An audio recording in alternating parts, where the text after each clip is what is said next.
Gravando e compartilhar no aplicativo. Aqui. Aqui.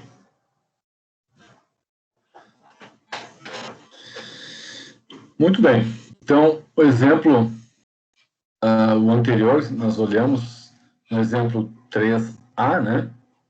A adição de HBr é um álcool alílico, e aí o rearranjo formando o alceno mais substituído, o majoritário em 90%, no mínimo de 90% o rendimento. Tá? No exemplo 3B, então, é um exemplo que atende, né, a pergunta que o Alan fez, né? Se não é possível capturar ou detectar o composto minoritário, aquele em que aparece o nucleófilo na posição original, né, do grupo que sai. Então, aqui, nesse caso, olha só, nós temos um exemplo que não é um álcool, tá? Não é um álcool, é um cloreto alílico, então é importante que vocês observem isso, né? Anotem, analisem a estrutura do substrato, uma ligação dupla, né? E o cloro na posição vizinha, então é um cloreto alílico. Aí se faz uma solvólise, lembra que nós comentamos, né? As solvólises são aquelas reações em que participam o solvente. Então, o que faz o solvente? Ele assiste a reação, ele assiste o substrato, ele induz, ele favorece, ele incrementa a reatividade do substrato e, ao mesmo tempo, ele pode ser a espécie nucleofílica que captura os intermediários formados. Então, aqui a acetólise é a reação usando o ácido acético, temperatura ambiente, e a formação de dois produtos. O minoritário tem o acetato na posição original do cloro, né? E o majoritário, o acetato não está na posição original do cloro, está na posição original da ligação dupla. Então, aqui, notadamente, tem uma questão importante, que é o rearranjo do carbocato. Tem ainda mais uma questão interessante que está no enunciado, diz assim, né? Quando pequena quantidade do acetato foi adicionada, né, na mistura da reação, nenhum incremento na velocidade foi observado. Né? Então, essa informação aqui é interessantíssima. Né? Pequenas quantidades de acetato são adicionadas na mistura da reação e nenhum incremento na velocidade é observado. Então, qual é o mecanismo dessa reação? E explique claramente por que os dois produtos são formados. Então, de início, você vai apenas pensar assim, né? Na reação de solvólise, o que faz o solvente? Então, o solvente assiste. De que maneira? Então, você tem que olhar a natureza do solvente. O ácido acético é um solvente polar prótico. Então, se ele é um solvente polar prótico, ele estabelece com o cloreto, que é o grupo de saída, né, o cloro. Então, o cloro aqui tem um dipolo negativo. Então, na verdade, é uma interação do solvente através das pontes de hidrogênio. Por quê? Porque o solvente é polar prótico. Claro, é um solvente de baixa acidez, que é o acético, mas ele consegue, então, estabelecer com o substrato uma interação, e essa interação aqui é ligação de hidrogênio. Então, o que faz o solvente? Ele interage com o cloreto através das ligações de hidrogênio, estendendo ou esticando a reação carbono-cloro. Ela enfraquece e aí forma-se um carbocátion. Então, de início é isso, ó. Você vai propor esse mecanismo aqui. A quebra da ligação carbono-cloro, a formação do cloreto, assistido pelo ácido, né, ácido acético, e a formação aqui, então, do carbocátion. Né, do carbocátion. Então, tu escreve o carbocátion. Escreve ele. Naturalmente, tá? Aí, então aqui nós temos a carga positiva. Tá? Então, esse carbocátion agora formado tem os mecanismos de estabilização, escreve as formas de ressonância para os dois casos, e você vai enxergar claramente quem são esses dois carbocátions. Então, um carbocátion, o primeiro formado, ele é secundário. Então, esse carbocátion aqui, ele é secundário, e esse carbocátion, ele é terciário. E aí está uma das razões, né, do porquê que tem dois produtos. Bom, tem uma informação importante que diz que nessa solvólise, o que os autores fizeram? Eles adicionaram, né, o sal. Por exemplo, o acetato, ACO, de sódio. O acetato é o ânion, que já está pronto para reagir. Então, se a adição do acetato do sódio acontece, né, e nós esperaríamos que ele incrementasse a velocidade de reação, né, que ele formasse o produto, o acetato, o éster, né, mais rápido. E não foi o caso. Né? Então, não tem um incremento de velocidade. O que isso quer dizer? Quer dizer que nas vizinhanças do carbocátion, nesse ambiente aqui do carbocátion, né, tem um ambiente positivo, em que a carga se desloca para um lado e para o outro. Né? Então, nesse ambiente, eu posso redesenhar aqui. Tá? Então, olhando do ponto de vista do rearranjo, como é que nós escrevemos? Tudo ligações. Opa, que não aparece. Ligações pontilhadas, mostrando a deslocalização da carga. Então, a carga positiva, ela fica deslocalizada por um conjunto de três átomos. Então, se você adiciona o acetato já pronto, nucleófilo para reagir, e você não tem incremento na velocidade de reação, isso é um indicativo, tá? Indicativo que este carbocátion, ele tem vizinho ainda o ânion. Então, o ânion cloreto está nesse ambiente, formando o que nós chamamos na aula passada de par iônico. Então, a presença do cloro, de alguma forma, está inibindo a ação do acetato livre. Então, uma evidência bastante importante da formação de um par iônico. Né? E esse par iônico não está totalmente dissociado. Né? Então, ele é não dissociado. Vê que isso é interessante, dissociado. Se o cátion fosse totalmente livre, ele iria reagir muito mais rápido com o acetato do que com o acético. Então, a velocidade teria um incremento, e não é o caso. E o segundo agora é a distribuição dos produtos. Né? Então, o íon, né?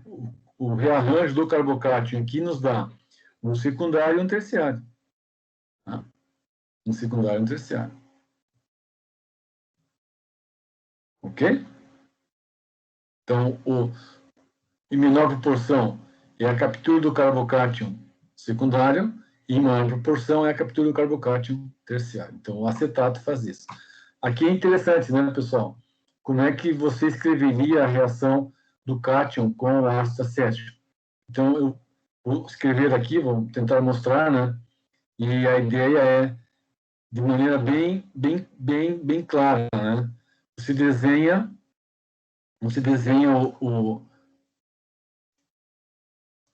o substrato, a ligação dupla, vai desenhar aqui o cloro, tá? O cloro. Aí, vamos supor que a reação, quero mostrar o produto minoritário, esse aqui. Então, o ácido acético, a forma dele, né, é essa aqui. Ó. Então, você vai fazer isso aqui assim. OH, né? OH. Do outro lado, tá? Do outro lado aqui tem o ácido acético que induz, né, facilita a saída do cloro através das ligações de hidrogênio. Então, vamos escrever aqui OH-OO-CCH3, tá? Então, aqui tem a interação de hidrogênio. Ligação de hidrogênio facilita a quebra, a ruptura da ligação carbono-cloro. E o acetato, o que ele faz agora? O ácido acético, do outro lado, ele faz isso aqui, ó. Então, não é o ataque da hidroxila, mas é o ataque do carbono, do oxigênio da carbonila. Então, esse par de elétrons aqui desce, e esse aqui ataca o carbono que contém o grupo de saída. E aí tu vai expulsar o cloro. Então, tu vai formar, na verdade, um acetato. É isso que se forma. E esse acetato, claro, ele é minoritário, ok, mas de qualquer maneira, é assim que nós vamos escrever. Então, o acetato, ele está aqui. Aí, cuidado, né, que a transferência, a eliminação do próton, porque tu tem o ácido acético protonado aqui, né? Então, esse aqui é muito rápido. Aqui, tá? E aqui uma carga, tem um OH, né? Ó, tem um OH. Então, essa é a etapa lenta para formar o éster, esse éster protonado no átomo de oxigênio. Depois, claro, tem um equilíbrio aqui ácido e base, a remoção desse hidrogênio e a formação do éster característico. Então, o que eu quero destacar é isso aqui, né? Como que o ácido acético atua nessa reação. Tá? Vamos lá, então tá bem. Vamos seguir. Próximo exemplo. Eu tenho que diminuir agora isso aqui. Vou diminuir aqui. Tá, próximo exemplo. Então, exemplo 5 é a assistência do grupo vizinho, né, de nucleófilos vizinho ao carbocátion. Então, exemplo 5. O cloreto 1 e o cloreto 2. Qual a diferença entre eles? No primeiro, né, ó, tu tem um grupo X, um heteroátomo X no anel. Então, tu tem um oxano, o anel de 6 átomos, com um oxigênio, oxano. Tá? O nome do anel é oxano. E o 2 é o ciclo hexano. Então, o cloreto cíclico xila e o cloreto do oxano. Quando se faz a cinética das duas substâncias, nós observamos uma velocidade muito maior no 1 e pequena no 2. Então, a velocidade de hidrólise, de solvólise do cloreto é muito maior naquele que tem o oxigênio e menor no ciclo hexano. Então, qual é a reação que foi feita aqui? Uma SN2, KCN e THF. Por que eu sei que é SN2? Muito simples. É você olhar quem é o solvente, THF. Que solvente é esse? Solvente polar aprótico. O que ele faz? Ele solvata o cátion. Quem é o cátion? Potássio. Segundo, THF é um solvente que não é ionizante, assim como é o HCl, perdão, o ácido acético, a água, o álcool. Por quê? Porque ele não tem as ligações de hidrogênio, então ele não tem esse caráter ionizante. O que ele faz?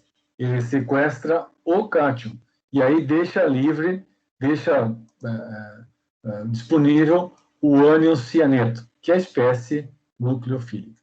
Então, isso aqui é clássico, uma reação SN2. O que acontece aqui? Tu tem o deslocamento do cloro nos dois casos. Só que no primeiro é muito mais rápido e no segundo é muito mais lento.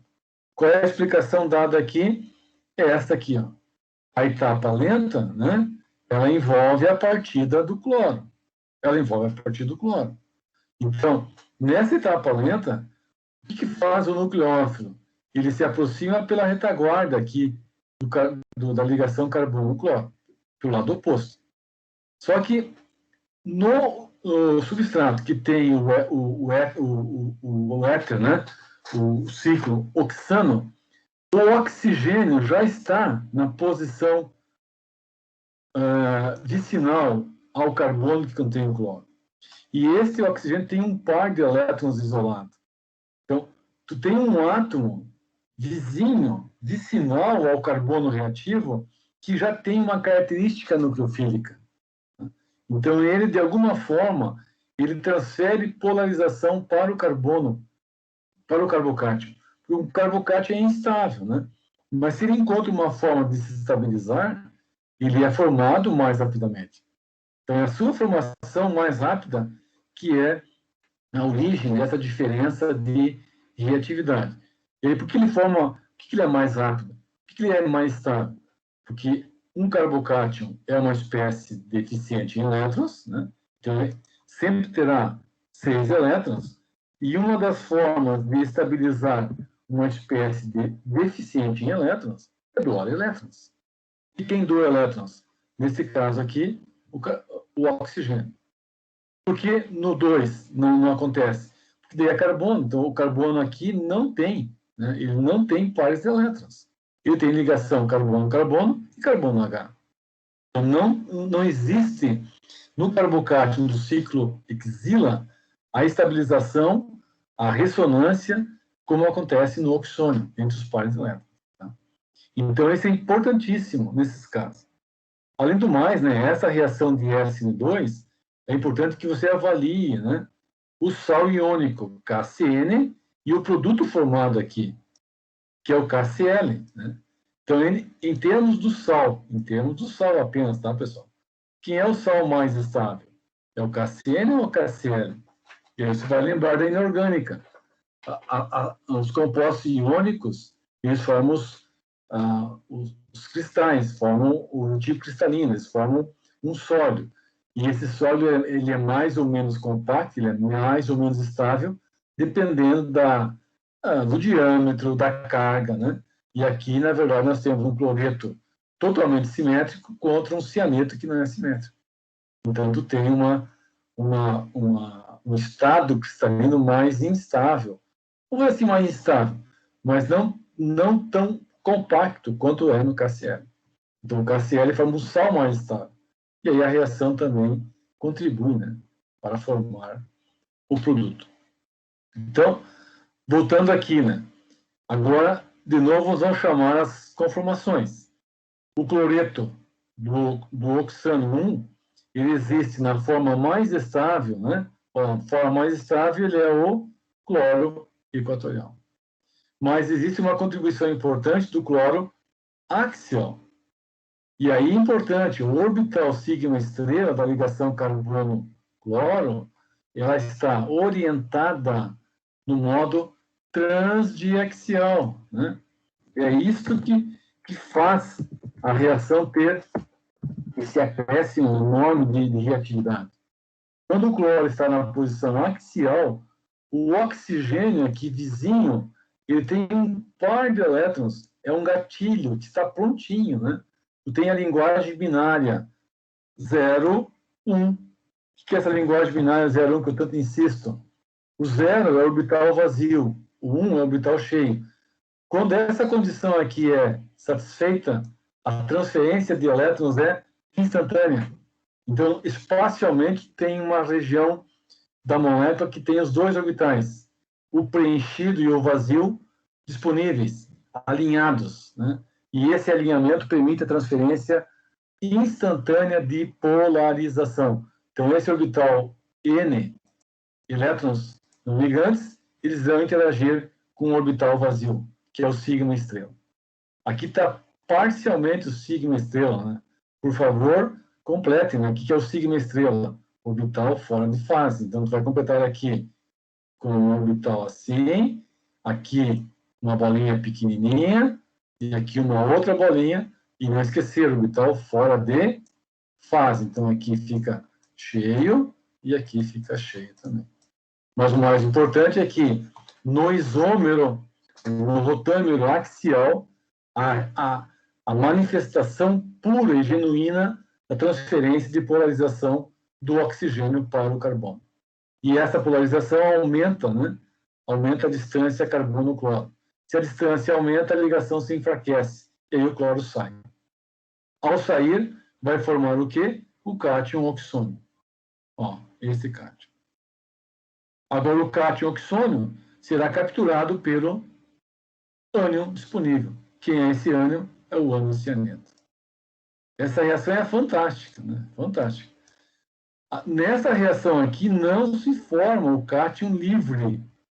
Nas vizinhanças do cátion oxônio reside o cloro. Tá? Reside o cloro. Então, o que resta para o cianeto?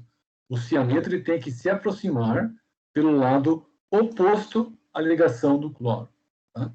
Então, a assistência anquimérica do par de elétrons, ela ajuda a expulsar o cloro. E o cianeto vem e faz o ataque aqui. Então, nós temos aqui o mesmo princípio observado anteriormente. Nas vizinhanças do carbocátion reside o cloreto. Então, o nucleófilo, o ânion cianeto, não ataca pelo mesmo lado do átomo de cloro. E aí a inversão ocorre. Tá? Quando você olha o cloreto cicliquizila, está aqui a razão, né? Aqui tem um hidrogênio e aqui um outro. Então, a diferença está posta aqui. Uma ligação CH, né? Uma ligação CH versus o par de elétrons N. Quem é mais nucleofílico? Né? Quem é mais doador de elétrons? É o par de elétrons ou é a ligação CH? É o par de elétrons. Então, o efeito que eventualmente pode ter aqui a ligação CH é importante, sim, mas ela não é tão intensa quanto esse aqui. Então, por isso que aí o carbocátion, os dois carbocátions são secundários, porém aqui é mais estável. Tá? E aí, claro, é usar a linguagem binária. 0 é o orbital LUMO e 1 é o orbital HOMO. O que é o HOMO? É o orbital preenchido com elétrons. LUMO é o orbital vazio, é o signo estrela. Esse princípio você vai encontrar na natureza em muitas moléculas, particularmente na beta-glicose e na alfa-glicose. Então, com essa nomenclatura, você diria esse composto com o cloro equatorial é o isômero beta. E o composto com o cloro axial é o isômero alfa. A nomenclatura de Howard, né? O cloro equatorial, beta. O cloro axial, alfa. E aí tu tem, então, a beta-glicose e a alfa-glicose. Quem é mais estável? O composto aqui, no equatorial, beta. Quem é mais instável? O alfa-axial. Na natureza, o que se encontra? A beta-glicose, ela é o açúcar, né? Que irá formar uma molécula biológica importantíssima, que dá sustentação ao vegetal.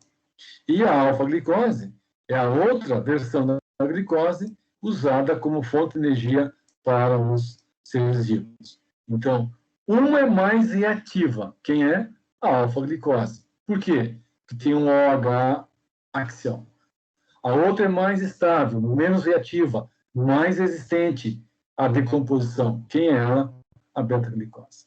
Então, a celulose vai formar um polímero linear e a glicose alfa forma um polímero não linear na forma glicoidal, porque tem ligações glicosídicas alfa. Então, a celulose é linear porque a ligação glicosídica é beta. Veja que interessantíssimo isso, né? A natureza, ela teve tempo de selecionar, de escolher a melhor reação, a melhor condição, o melhor isômero, o melhor rotâmero, a melhor conformação para formar um tipo de polímero de glicose ou formar o outro. Quando forma um polímero que tem a glicose mais estável, esse polímero vai sustentar alguém, que é o vegetal. A glicose, que é usada para consumo, para gerar energia, ela tem que ser fornecida rapidamente. Então, rapidamente é uma reação mais rápida. Então, a reação mais rápida é aquela que tem a glicose com hidroxilo na posição axial. Ah? Maravilha isso. Bom, em termos no exemplo 5, né, nesse exemplo aqui que tem os cátions, né, cátion oxônio e o cátion cicloxila, por que um é mais reativo que o outro? esse gráfico já foi visto por nós lá em carbocátions, né? Vocês vão lembrar lá.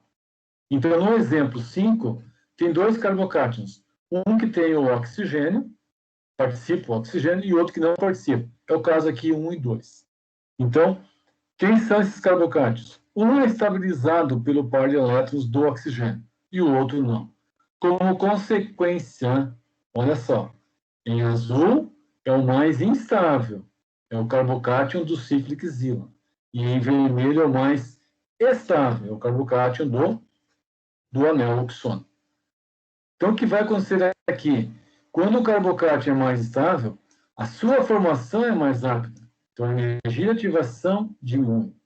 Quando ele é mais instável, a sua formação é mais lenta. Então, a sua energia de ativação aumenta. Então, a velocidade de reação diminui no azul e ela aumenta no vermelho. É exatamente isso. Ó. A energia de ativação para a formação do 2 é maior do que para a formação do 1. Então, aí nós teríamos uma diferença de energia que está impactando nas velocidades de reações. Tá? E aí a estabilidade relativa. Um carbocátion é mais instável, em azul, e em vermelho é mais estável. Então, por que é assim? Se você olhar aí no diagrama, tu tem, então, o carbocátion com o par de elétrons do oxigênio estabilizando um carbocátion secundário. É exatamente, então, esse caso aqui do oxônio é a situação em vermelho. Tá bom? Quem está aqui ainda? Ninguém. Só o Matheus.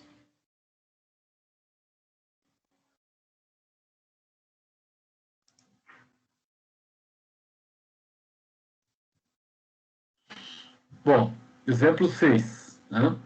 No exemplo 6, nós temos agora vamos introduzir de novo, né, o conceito da assistência anquimérica. O termo anquimérico se refere à âncora. Né? A âncora é um objeto, por exemplo, de navios, né, que dá suporte, dá sustentação aos navios, em que eles ficam parados e aí eles ficam estáveis pelo auxílio do âncora. Se olhar num jornal, tem o âncora, que é o jornalista ou a jornalista que dá suporte ao noticiário. Em química, a assistência quimérica parte de um grupo, né? De um grupo que está ligado, né, nas vizinhanças do centro reativo. No caso da substituição nucleofílica, né, nós temos o termo assistência quimérica de um grupo potencialmente nucleofílico. Então, por exemplo, aqui, o OH é um grupo potencialmente nucleofílico. Por quê? Porque o OH tem pares de elétrons. Né? E vizinho ao OH, nós enxergamos a ligação CBr. Né? Então, a ligação CBr é aquela que sofre a reação de SN2, ou a reação de SN1. Então, esse carbono aqui positivo, é ele que sofre, né, o ataque dos reagentes nucleofílicos. Então, o reagente externo, como por exemplo é o OH, ele tende a encontrar o carbono positivo.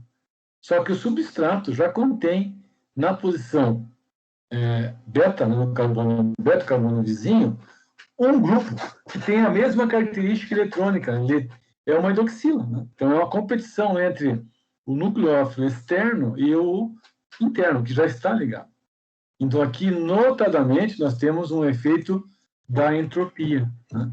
Então, do ponto de vista da entropia, a reação aqui com o grupo vizinho, ela é favorecida. Então, esse aqui é o mecanismo, né? Chamado, então, já vimos, é o mecanismo do grupo vizinho.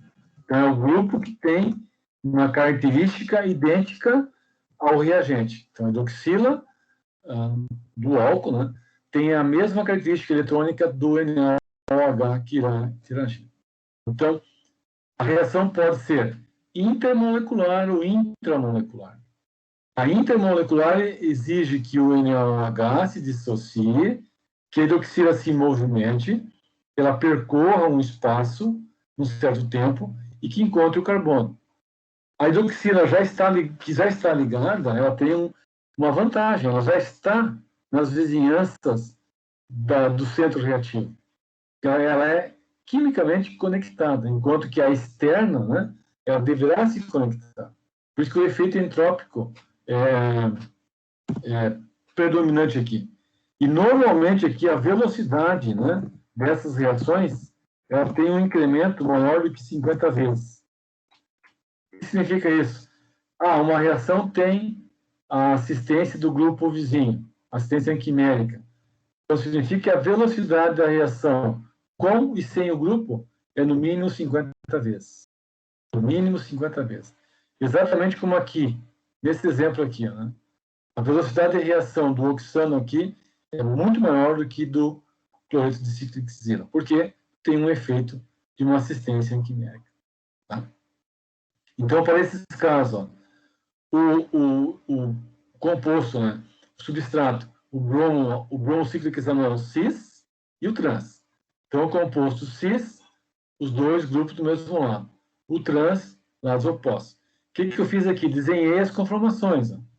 Claro, aqui tu tem um equilíbrio conformacional, mas eu já coloquei aquelas conformações em que o bromo está na posição axial.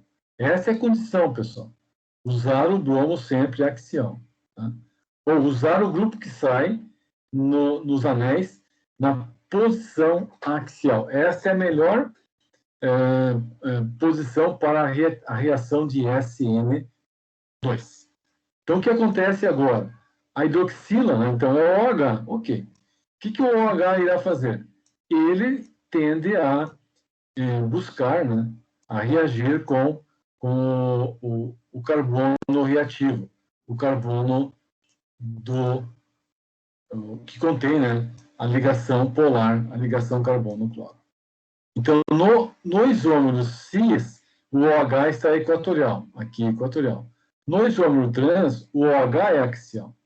Então, notem que um dos isômeros, o cis, o OH ligado ao carbono beta, não compete com o OH externo. Mas no isômero trans, nessa conformação aqui, a hidroxila que já está posicionada no carbono beta, ela irá competir com o OH externo. Então, aqui é direto, ó. Vem aqui, ataca o carbono que contém o bromo, o par de elétron então é transferido, a ligação OH se forma e o BR vai embora. Então, o BR saindo, que vai formar um diol. Quem é esse diol? O diol trans. Então, ele está aqui. Ó, né? Esse é o produto formado. Notem a inversão de configuração, o hidrogênio desce e o OH fica aqui, então inverte a configuração.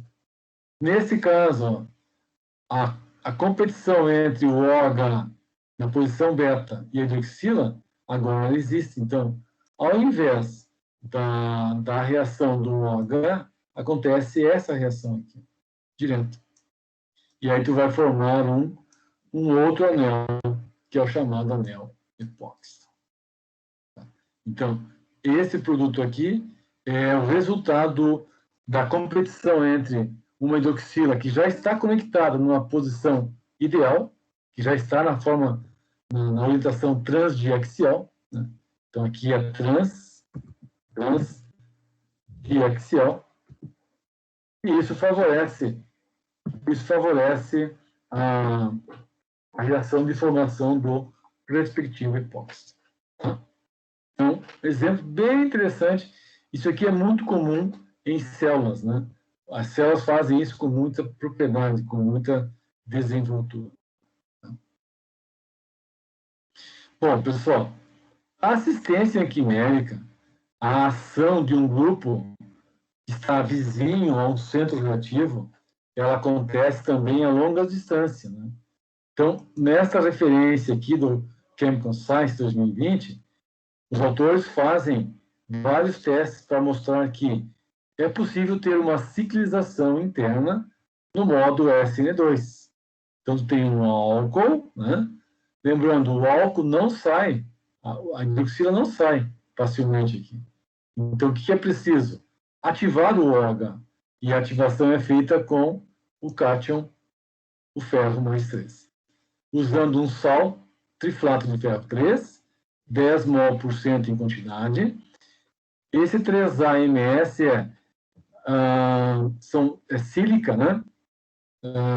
São peneiras moleculares, molecular safes, que são peneiras moleculares de sílica que tem como função absorver a umidade. E o tamanho dessas peneiras é de 3 se diz mecha. A mecha é o tamanho do grânulo, 3 Angstrom, né? O solvente dicloro etano e N-hexano. 1:1, RT, room temperature, temperatura ambiente, tempo de reação 48 horas. Os reagentes, o substrato 15, com X sendo nitrogênio, oxigênio e enxofre. Observe que são heteroátomos nucleofílicos. O carbono aqui é quiral, tá? Quiral, então é importante isso. E na reação, observe-se a inversão de configuração. Então, se pode definir qual é a quiralidade desse centro e conferir com aqui do produto. Produtos da reação, exemplo, né? Que tem 4, é a ciclização intramolecular. Então, uma reação de ciclização intramolecular. E essa ciclização intramolecular leva à formação de produtos. Aqui são alguns, né? Então, o primeiro dado acima representa o rendimento químico, 98%. E embaixo é o excesso enantiomérico. Nesse caso aqui, o que nós temos? 98% representa a quantidade do enantiômero mostrado e o 2% é o racêmico. O racêmico é formado de 1% do S e mais 1% do R. Então, para essa reação, tu tem 99% deste e 1% do outro, que é a imagem especular. Bom, nessa reação aqui, então, é provado o que nós imaginamos, né? Tu tem um mecanismo de dissociação, SN1, SN2, né? Esse mecanismo de dissociação é a ionização da ligação carbono-X, a formação de um par íntimo de início, quer dizer, a ligação começa a se esticar, depois ele começa a ser solvatado pelo solvente, e finalmente o cátion é separado completamente do seu ânion. Então nós temos aqui os estágios do mecanismo, né? A reação de SN1, ela iria ocorrer exatamente aqui, né? De SN1. Um carbocátion totalmente livre e o nucleófilo captura ele pelos dois lados. E o produto é racêmico. Nessa reação aqui é observada a inversão da configuração. Então, ou a reação acontece no modo paríntimo, né, paríntimo, ou num complexo um pouco mais dissociado, mas não completamente, que é o par iônico. Então, o que os autores fizeram aqui? Usaram um sal de ferro, é o ácido de Lewis, ferro 3. O que o ferro 3 faz? Ele se coordena com o oxigênio. Então, aqui é uma polarização, né? Oxigênio negativo, ferro positivo. Então, o ferro favorece a quebra da ligação carbono-O. Veja que a hidroxila sozinha não vai sair, mas quando ela está complexada com algum metal ou com algum ácido de Lewis, ela sai. Tá? E essa ruptura, então, aqui, ela é assistida pelo enxofre que está posicionado. Né? Então, no desenho, digamos, na forma normal, parece um pouco distante o ataque a esse carbono aqui.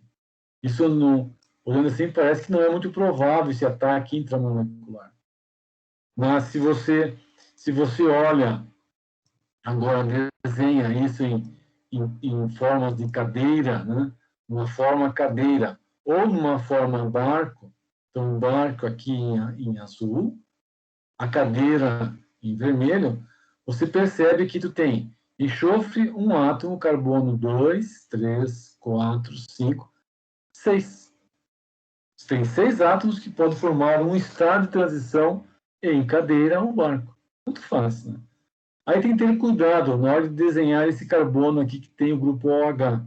Então, desenhar corretamente para não perder a esteira química. Então, dá de perceber que o enxofre faz o ataque pela retaguarda. Ele está muito próximo do carbono que tem o OH. E o ferro 3, ele assiste, né, a partida do OH. E assim tu tem o quê? Tem a formação do ciclo.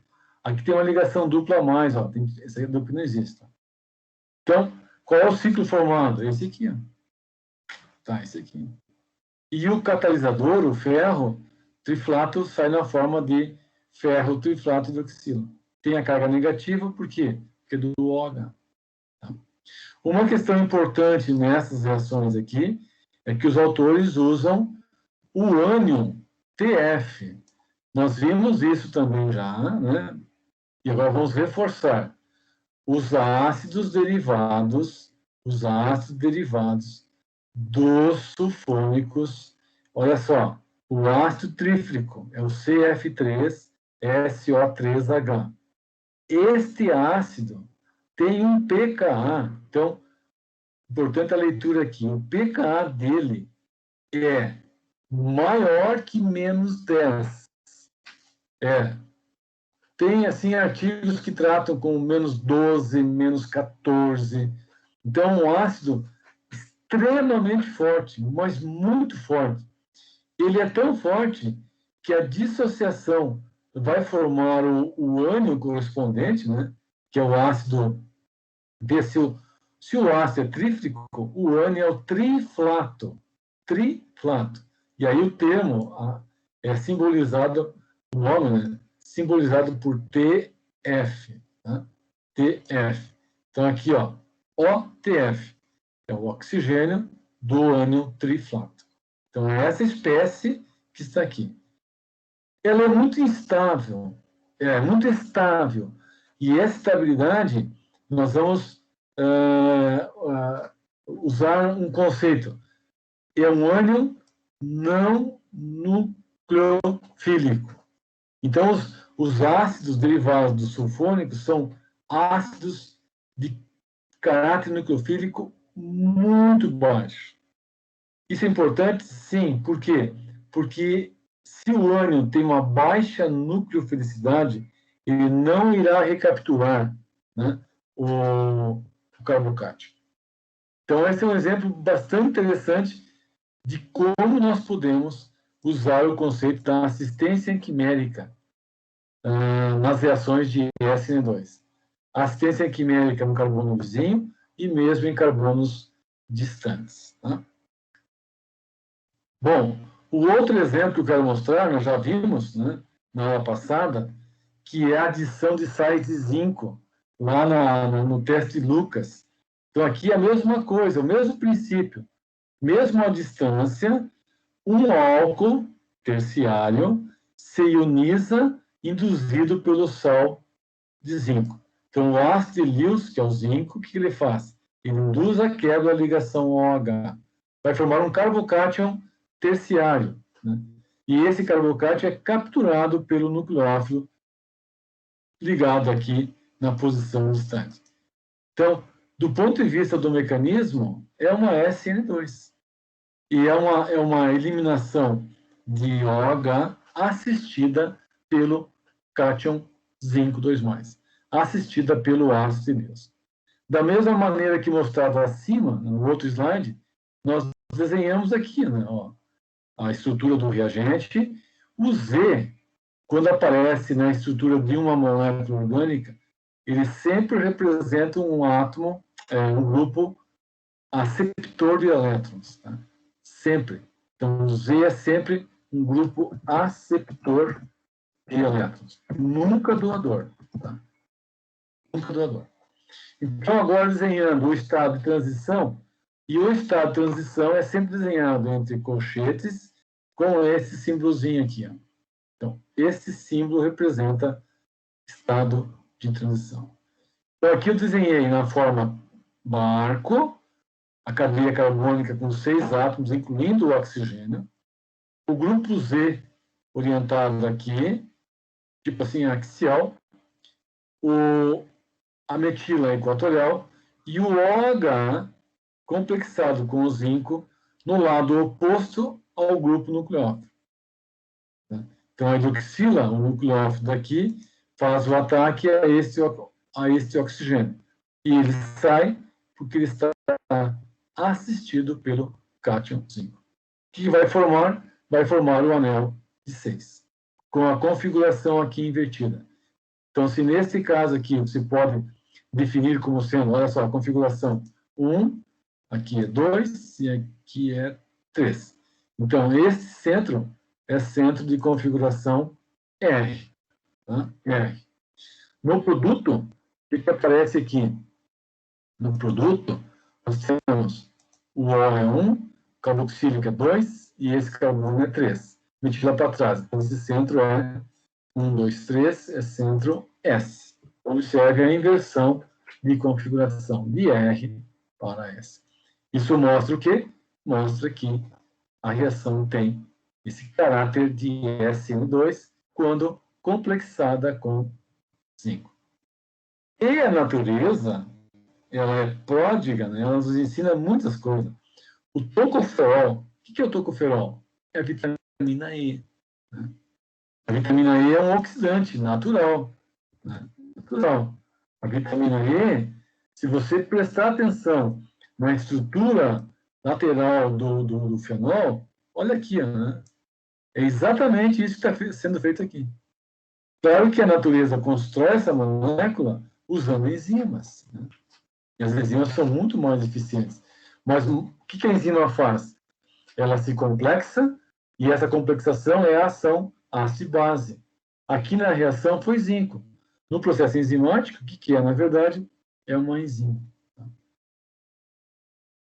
Bom, então, para a próxima aula, nós vamos discutir o slide número 10. É uma série de reações que nós temos que detalhar passo a passo o que acontece com elas. Então, do slide 4, número 10, ao slide final, que é o 11, com o exemplo 10. Tá bem? Então, nós encerramos por hoje e vamos discutir esses 2 slides na próxima aula, que é quarta-feira. Bom, como vocês me abandonaram, né? Então, sobrou apenas a Larissa, né? Mas, de qualquer modo, está aí o material. Eu vou salvar isso num vídeo e depois disponibilizar no mundo para vocês. Tá? Um bom final de semana e cuidem-se, por favor.